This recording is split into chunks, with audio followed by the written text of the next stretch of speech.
Last Christmas, my family and I rented a cabin in the woods for a week. It was a picturesque little place, looking like something straight out of a holiday postcard. There was 5 of us, my parents, my 2 sisters and myself.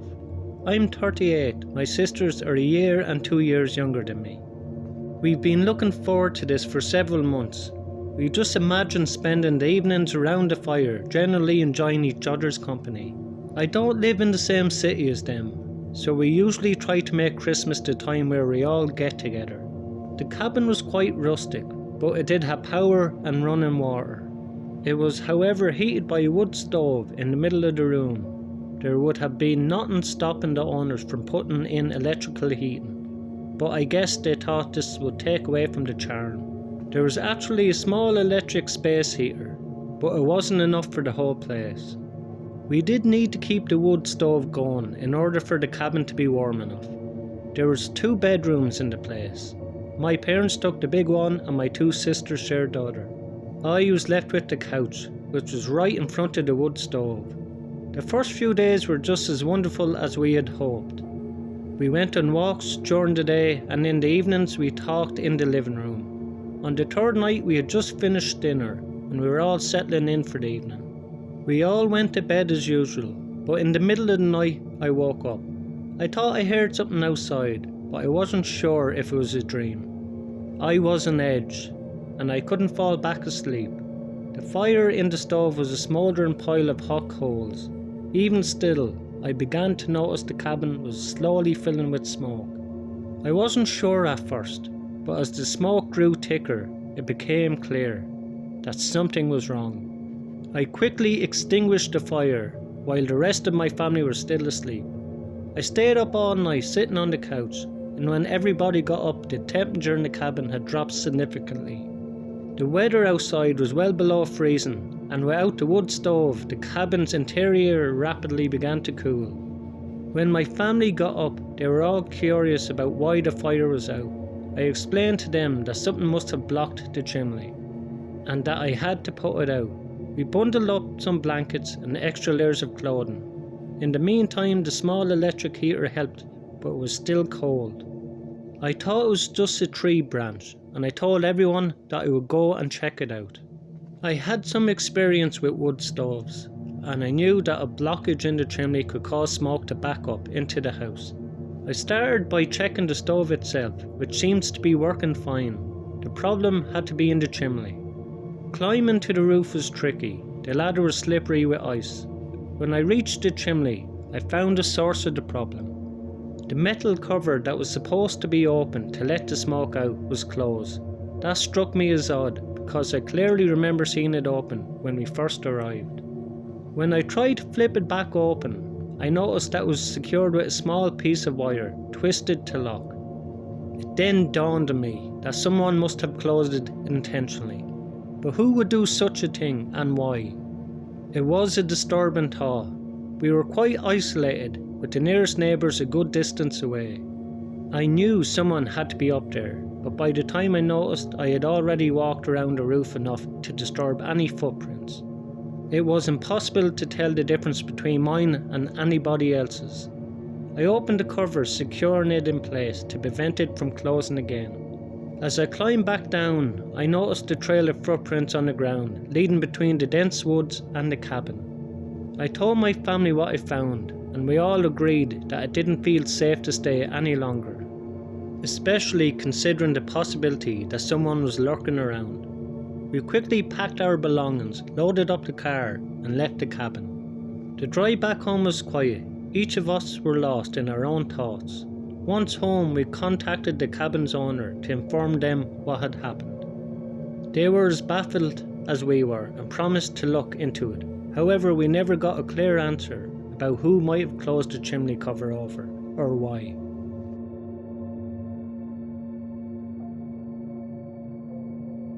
My sister is 2 years older than me. I was approximately 15 when this occurred, so she was possibly 17. It was Christmas Eve either in 2004 or 2005, and we were stuck in my grandmother's house in Michigan. My grandmother was at her home in Florida, but my family stayed at her Michigan house to be near to our other family. It was painfully boring that night, and my parents had gone out to dinner with other adults. That meant it was just me, my sister, and our other little brother, who was 5 years old at the time. I remember putting my brother to bed and going to sit on the couch so I could plug my new laptop into the internet. Suddenly, my sister was in the living room yelling out, "That's my spot." She wanted the internet plug. I don't know what I said, but I'm sure I didn't want to give it up. Without a fight. Nothing was physical, but the yelling woke up my brother. I put him back to bed and returned to the living room area. At that point, my sister was in the kitchen. She looked at me, apologised, and offered me the internet plug. I was surprised because she never apologises, but after all that I decided to go to bed and spend the rest of the night texting my boyfriend. I cautiously accepted her apology but declined the internet plug. She then proceeded to try to convince me to sit there. When I reiterated that I was going to bed, it was like a switch went off. She didn't say anything, but I could see it in her eyes. Her eyes changed and suddenly they were focused on the butcher block of knives. The next thing I knew, she was reaching for the knives, which were between us. I grabbed the Windex bottle that happened to be right next to me and sprayed her in the face. I suddenly turned and began running down the hallway. As I ran, I could hear her yelling at me and coming down the hallway too. I went into the first room that I came across, which was the bathroom, and locked the door. Within seconds, she was banging loudly on the door. I called my parents and told my sisters that they were coming home in 10 minutes. She tried to break down the door, but suddenly there was silence. What broke the silence was her voice apologising again. This time I knew better and stayed away. When my parents arrived, there was a butcher's knife under the couch pillow, directly in front of the bathroom, in which I was hiding. It was then that I realised that the internet spot she wanted to give me faced away from the kitchen. I have no doubt in my mind now that she wanted to kill me that night.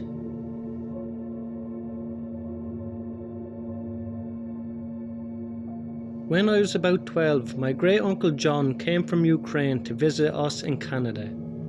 He had a lot of stories, but this one was the one that stood out. In the late 1960s, John was travelling by train from his village to another.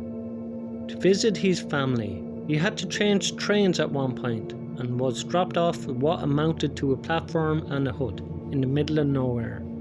There was no one else in the station, and other than a dirt road that led off into the surrounding woods, there was nothing. He waited for some time, but there was no train. It was winter and it was getting colder and darker. And just about time he started worrying about a place to stay and some food to eat, an old woman appeared out of the twilight. She asked if he was waiting for such and such train, and when he said he was, she said it wouldn't be long until the following day. She asked if he needed a bed for the night and offered him a meal and a room at her house, which she said was about an hour's walk from the station. Lodging with locals was more or less the standard when travelling in this part of the USSR, and Great Uncle John wasn't looking forward to a hungry night on a cold platform. So he was glad to accept her offer. He took the suitcase and they set off together down the dirt road into the forest. It was more than an hour's walk. It was like 2 hours by the time they arrived at the woman's small 2-story house. John was extremely tired and hungry. They went inside and the woman lit some oil lamps and warmed some borscht for them. It was the first time John was able to see the woman clearly, and he was a bit startled to realise that the old woman was actually a man. Not wanting to pry, and he was too tired to care, John finished his soup and asked where he would be sleeping. She led him upstairs to a tiny room with a window that contained a single bed and nothing else. He thanked her, however, and said goodnight as she closed the door, then she locked it, leaving him in the dark. Somewhat creeped out by this, John called out to her, but she didn't answer and he heard nothing else. He figured that he would deal with it in the morning, and that she probably had done it by mistake. John set his suitcase down and lay on the bed, deciding to make the best of it, and get some sleep. Before he could fall asleep though, he felt the urge to pee, and got out of bed, hoping to find a chamber pot, or something he could pee into. He got onto his hands and knees and began to feel under the bed in the darkness, thinking that's where the pot would be. Instead, he found a body. Nope, Great Uncle John said. He went right to the window to see if he could exit the room. But it was nailed shut. He knew that if he remained in the room, he'd probably be a dead man. But if he broke the window and tried to get away, there was a good chance that the old woman and God knows who else was with him would hear him and come into the room before he could get away. So he did the only thing he could. He pulled the dead body from under the bed, heaved it onto the mattress and covered it with the blanket. Then himself got under the bed. And sure enough, about an hour later, he heard footsteps coming slowly up the stairs and then towards the room. The lock clicked and the knob turned slowly. In the gloom, John saw someone move towards the bed. Then he heard several terrific and sickening thuds. The person had bashed the body off the bed with a large crowbar, which then was dropped onto the floor right in front of John. There was a silence. Then that person went out of the room and locked the door. And then he heard his footsteps go down the stairs, and then there was silence again. John then moved out from under the bed, took the crowbar and was able to slowly pry the window open. He didn't say it, but I imagine he was shitting bricks the entire time. When the window was up, he threw out the suitcase and then dove out, not caring what was below him, only what was behind him. Thankfully, he landed without too much injury and began to run into the field behind the house towards some light. He came across a highway where he saw some military and transport trucks on it. He was able to catch a ride to another village where he could catch the train. He never reported the incident to authorities. It was a different time back then, and he's the one who could have got into trouble.